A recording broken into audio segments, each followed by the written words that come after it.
On a very blustery early January day here in Metro Detroit, we're here to take a look at the 2017 Kia Forte S. Pretty much a base level model for this C-segment car.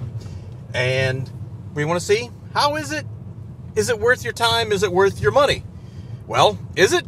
That's what we find out next on Rumblestrip.NET and 10-Minute Test Drive.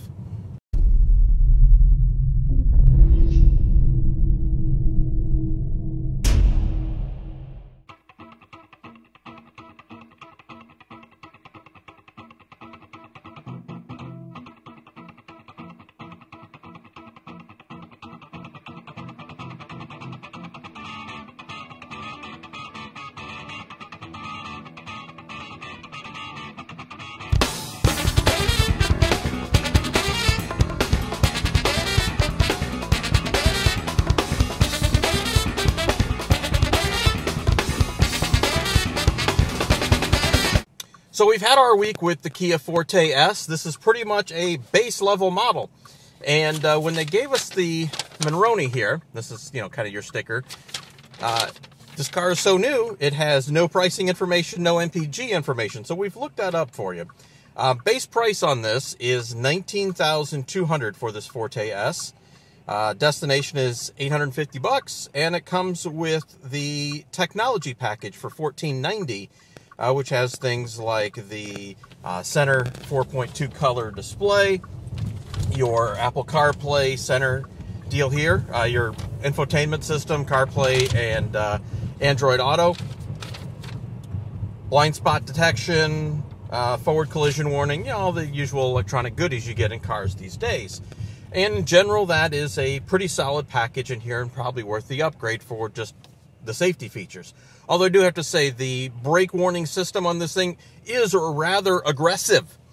You could be, say, a car length in front of someone and maybe rolling at 15 miles an hour. It'll still occasionally go off. You can't really figure that one out.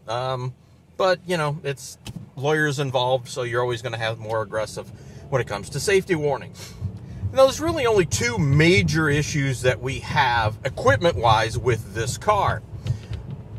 At a base level, okay, maybe I can understand some of it, but with as competitive as this C segment is, you kind of scratching your head a little bit on it, right? So there is no automatic climate on here. So old school with fan knobs for fan speeds and temperature without any kind of indication of what that temperature is, just the, cold to hot kind of thing. And no heated seats. Now, these are cloth seats, so it's not so bad, but given that it's January in Detroit, you'd like to have some heated seats just because. Optional at the higher levels with the leatherette trim, oh, well, sure. But even at a base trim, it'd be nice to have, right? So as we said, fuel economy on this was not listed on the sheet. We've been seeing about 23. How about 32 combined? And that's pretty much in line with what the EPA now says, or what we've been able to find out. So 25 city, 34 highway, 28 combined. So actually a little better than what you might expect, but mostly puttering around town, running errands, just doing things, right? Not too many highway runs, which is why the economy is where it's at. Now, power and torque on this thing are, they're fine. It's a 2-liter 4-cylinder direct injection, yada, yada, yada, all the modern stuff, right? And it's fine. 6-speed automatic transmission in here, shifts fine. Yes, of course, it's going to upshift as quickly as possible to maximize fuel economy, but it doesn't feel like it's trying to grab too high a gear too quickly. It keeps you in a reasonable power band. Now, the infotainment system on here is solid. Is it the best in class? No, but the menus are well laid out. Apple CarPlay works as you'd expect. One of these days we'll buy an Android device and try one of those as well. But all in all, the infotainment system is solid. The quality of the audio is good. Certainly as good as you should expect from a, sub $20,000 car. You're not going to get some concert hall system in here, but it does a good job and you don't have to worry about necessarily upgrading it if you don't want. Unless, of course, your room in here is exactly what you would expect. Front seat room, very good here. Passenger and driver, yes, not bad. In the back seat, even adjusted as we are at 5'10", good space in the back seat, so you can fit 2 adults back there very comfortably, be able to get in and out without any problems, not banging your knees on the seats, didn't feel cramped back there.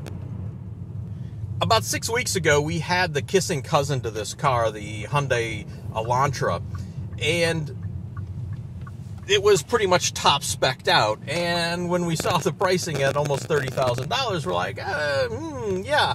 Now, granted, it had the leatherette interior, heated and cooled seats, fully loaded, kitted out. You know, it was good, but at that price, you're like, Now, when you look at this, I wouldn't say stripped out, but, you know, not well equipped, which is actually kind of nice for a change that it isn't fully loaded up, just to have that sample size. You know, not bad. And at 20 grand, this is actually really good value, good fuel economy. Now, depending on where you are in the country, you're going to have different advertisements and things like that. But most of the Kia dealers in this area, you get a lot of the radio, TV, hey, sale, sale, sale, screaming loud in your face, sale, get your Kia now, blah, blah, blah, which is god-awful annoying, and doesn't really do the brand any favors. That said, you walk into a Kia dealer and you're probably going to be able to get 2 grand off the asking price without even trying, maybe as much as 3. Hard to say. So at $17,000 to $19,000, depending on the deal you can get, this is a pretty solid car. Certainly affordable for the first-time car buyer.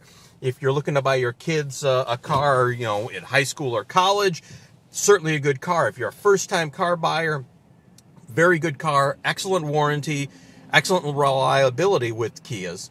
So should you take a look at this compared to everything else in a very crowded segment? Absolutely.